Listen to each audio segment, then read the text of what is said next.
I'm hung up on one theme in the Bible regarding Jesus Christ's promise to return again, because that's the premise of the hope for a believer.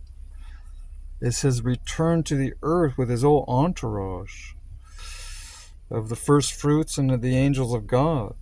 So he's promised to return, to set things right, to redeem mankind, to give special status to his followers and believers.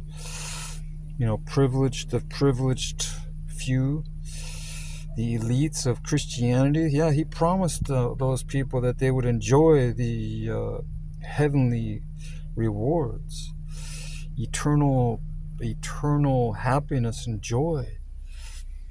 But I've been rereading and reanalyzing some of those passages that many of the mainstream preachers and evangelists are saying is still relevant.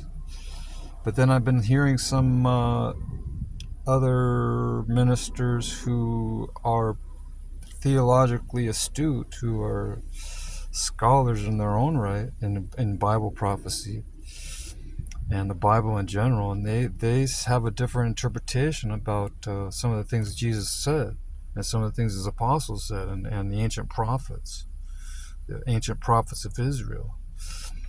He says that many of those prophecies aren't really necessarily future. They've already occurred. Some of those prophecies weren't in a literal sense. They weren't in a literal format. They were figurative. They spoke of a real event, but it was hyperbole. It was just figurative language, and the same with that's pretty much what they were saying. It sounds pretty convincing. But Jesus said that his generation, that if you read chapter 24 of Matthew, it says that this generation will not pass away until all these things were fulfilled. Well, some of the futuristic interpreters say that he's talking about the generation that sees the signs.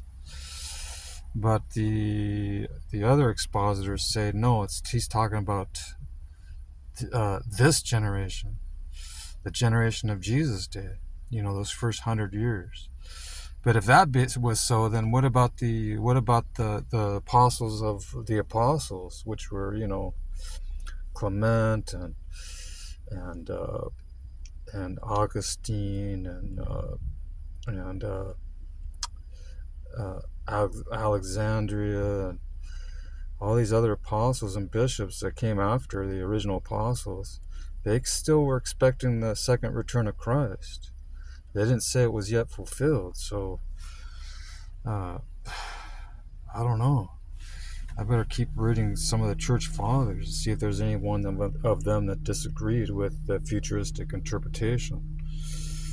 And Athanasius, Polycarp, John, all these guys say that they're still expecting Christ to return.